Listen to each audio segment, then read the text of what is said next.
Jumpa lagi dengan Indra. Dalam kesempatan ini, saya ingin mengajak teman-teman untuk merefleksikan sebuah sabda Tuhan dari Injil Lukas.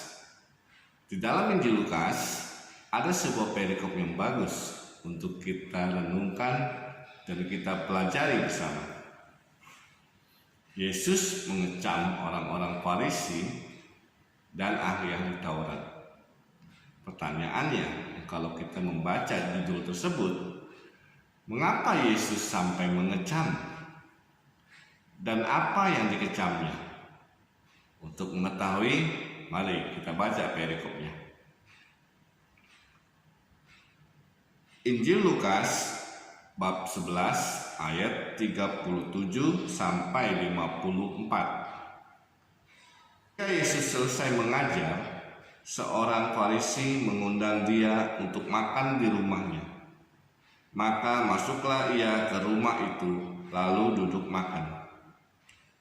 Orang Farisi itu melihat hal itu dan ia heran, karena Yesus tidak mencuci tangannya sebelum makan. Tetapi Tuhan berkata kepadanya, "Kamu orang-orang Farisi, kamu membersihkan bagian luar dari cawan dan pinggan, tetapi bagian dalammu penuh rampasan dan kejahatan. Hai orang-orang bodoh, bukankah Dia yang menjadikan bagian luar, Dia juga yang menjadikan bagian dalam? Akan tetapi, berikanlah isinya sebagai sedekah, dan sesungguhnya semuanya akan menjadi bersih bagimu. Tetapi celakalah kamu, hai orang-orang Farisi, sebab kamu membayar persepuluhan dari selasi, inggu, dan segala jenis sayuran, tetapi kamu mengabaikan keadilan dan belas kasih Tuhan. Yang satu harus dilakukan dan yang lain jangan diabaikan. Celakalah kamu, hai orang-orang Farisi, sebab kamu suka duduk di tempat terdepan di rumah ibadat dan suka menerima penghormatan di pasar. Celakalah kamu, sebab kamu sama seperti kubur yang tidak memakai tanda. Orang-orang yang berjalan di atasnya tidak mengetahuinya." Seorang dari antara ahli-ahli Taurat itu menjawab dan berkata kepadanya, "Guru, dengan berkata demikian, engkau menghina kami juga." Tetapi ia menjawab, "Celakalah kamu juga, hai ahli-ahli Taurat, sebab kamu meletakkan beban-beban yang tak terpikul pada orang, tetapi kamu sendiri tidak menyentuh beban itu dengan satu jari pun. Celakalah kamu, sebab kamu membangun makam nabi-nabi, tetapi nenek moyangmu telah membunuh mereka. Dengan demikian, kamu mengaku bahwa kamu membenarkan perbuatan-perbuatan nenek moyangmu, sebab mereka telah membunuh nabi-nabi itu dan kamu membangun makamnya. Sebab itu hikmat Allah berkata, Aku akan mengutus kepada mereka nabi-nabi dan rasul-rasul, dan separuh dari antara nabi-nabi dan rasul-rasul itu akan mereka bunuh dan mereka aniaya, supaya dari angkatan ini dituntut darah semua nabi yang telah tertumpah sejak dunia dijadikan, mulai dari darah Habel sampai kepada darah Zakaria yang telah dibunuh di antara mezbah dan rumah Allah. Bahkan aku berkata kepadamu, semuanya itu akan dituntut dari angkatan ini. Celakalah kamu, hai ahli-ahli Taurat, sebab kamu telah mengambil kunci pengetahuan.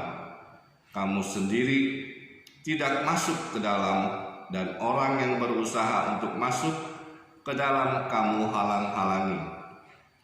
Dan setelah Yesus berangkat dari tempat itu, ahli-ahli Taurat dan orang-orang Farisi terus-menerus mengintai dan membanjirinya dengan rupa-rupa soal. Untuk itu mereka berusaha memancingnya supaya mereka dapat menangkapnya berdasarkan sesuatu yang diucapkannya. Demikianlah Injil Tuhan. Terpujilah Kristus. Teman-teman yang terkasih, bacaan kali ini memang cukup panjang. Tetapi dalam bacaan ini kira-kira apa yang bisa kita pelajari? Namun sebelum kita masuk lebih dalam, ada baiknya kita mengetahui terlebih dahulu siapa orang Farisi dan ahli-ahli Taurat yang dikecam Yesus. Mengapa mereka sampai dikecam dan apa yang diperbuat oleh mereka? Orang Farisi itu adalah suatu kelompok, suatu kelompok orang Yahudi yang berkuasa dan memiliki atau istilahnya mempunyai pengaruh cukup besar di bangsa Israel pada zaman Yesus. Dan orang Farisi ini boleh dikatakan atau bisa dibilang terkesan untuk memisahkan atau tersendiri, karena mereka belajar dan menaati segala hukum-hukum Taurat, hukum-hukum Musa. Nah, mereka juga disebut sebagai pemimpin spiritual bangsa Yahudi. Sedangkan ahli Taurat itu lebih spesifik, artinya mereka lebih menguasai hukum-hukum Taurat. Jadi baik orang Farisi dan ahli Taurat, mereka dipercaya bahwa hukum-hukum lisan dan tradisional atau tradisi itu setara atau sama pentingnya dengan hukum tertulis. Jadi mau dikatakan antara orang Farisi dan ahli Taurat itu bisa sama, karena mereka sama-sama orang terpandang dan pintar, karena mereka hafal ayat-ayat atau hukum-hukum Musa. Lalu mereka juga melakukan 10 perintah Allah, dan juga mereka membayar persepuluhan dan juga rajin berdoa setiap hari. Nah, itulah yang membuat mereka sedikit sombong, dengan merasa lebih di atas dan menaati seluruh aturan-aturan hukum. Nah, kalau mereka begitu, kenapa Yesus harus mengecam mereka?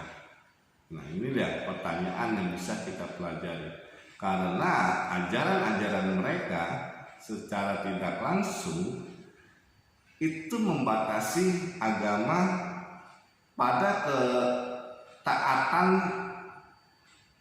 aturan-aturan yang mereka buat. Jadi mau dikatakan mendorong mereka untuk menjadi kesombongan rohani, dan mereka melupakan hal yang penting, yaitu keadilan dan belas kasihan yang Tuhan inginkan. Jadi di sini Yesus mengecam sebetulnya bukan orang-orang Farisi dan ahli-ahli Tauratnya, tapi sikap dan sifat mereka yang mereka ajarkan kepada orang-orang Israel. Kenapa? Karena dari kita bisa ambil kesimpulan bahwa sifat munafiknya mereka, baik orang Farisi dan ahli Taurat, karena mereka itu mengajarkan sesuatu tapi tidak melakukannya. Nah, teman-teman yang terkasih, kalau kita membaca secara perlahan dan seksama Injil Lukas bab 11 ayat 37 sampai 54, ayat per ayat, di situ kita bisa atau mendapatkan suatu gambaran tentang kemunafikannya. baik itu orang Farisi maupun ahli Taurat. Nah, pertanyaannya bagi kita, bagaimana sih ciri-cirinya orang munafik kalau berdasarkan Injil Lukas bab 11 ini?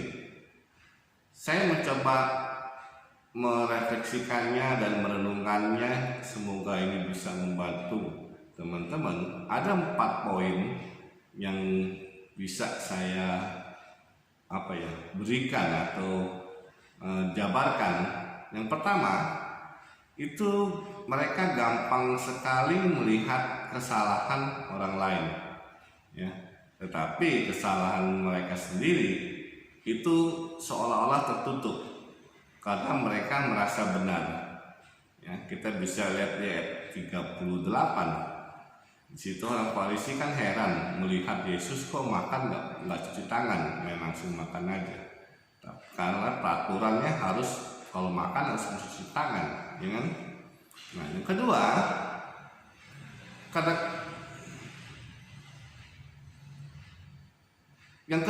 kadang-kadang mereka melakukan segala sesuatu supaya dilihat orang, ya. Jadi mereka itu boleh katakan berbuat sesuatu itu pengen dipuji orang, jadi gila hormat, ya. Pengen dihormati satu dengan yang lain. Itu bisa kita lihat di ayat 43. Nah, yang ketiga, itu kadang-kadang mereka terlihat bagus di luar, ya, dengan istilahnya biar kelihatan religius gitu. Tapi dalam hatinya kita siapa yang tahu, ini kan. Lalu yang keempat itu kadang-kadang bisa membuat terjebak dalam rutinitas, ya, tapi melupakan hal yang penting. Jadi saking semangatnya, saking menjalankan peraturan-peraturan, mereka itu terjebak dengan rutinitas sehari-hari. Jadi bisa mengabaikan segala keadilan dan belas kasih Allah. Untuk refleksi kita dalam bacaan Injil Lukas ini, apa yang kita bisa renungkan, ya? Teman-teman rajin pelayanannya. Mungkin teman-teman juga sosok yang aktif dan terpandang di dalam sebuah gereja atau paroki. Atau juga mungkin Anda atau teman-teman bisa berkata-kata manis di depan umat pada hari Minggu. Tapi bagaimana cara teman-teman untuk berbicara dan bertindak di dalam rumah, baik kepada orang tua, kepada suami atau istri, ke anak-anak, bahkan ke asisten rumah tangga dalam kehidupan sehari-hari. Renungkanlah. Terima kasih. Tuhan memberkati.